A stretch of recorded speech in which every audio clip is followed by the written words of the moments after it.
لأن الرسول صلى الله عليه وسلم قال يوشك أن تداعى عليكم الأمم كما تداعى الأكلة على قصعتها.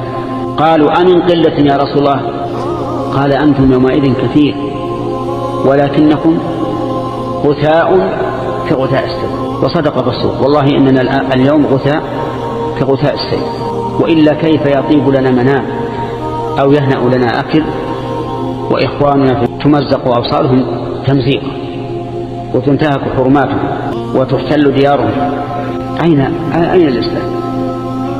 يعني لو مشوا الناس على أقدامهم من أقصى المغرب إلى أقصى المشرق نصرة لإخوانهم لم يكن هذا بغريب لو كان الدين حقيقة. لكن مع الأسف أن إخواننا يفعل بهم هذا الفعل ونحن ساكتون نائمون على فرشنا، والله خزي وعار أمام الله وأمام الخلق. لو يقتل يهودي في أرض محتلة مغتصبة قامت الدنيا وقامت من ورائها الأمم.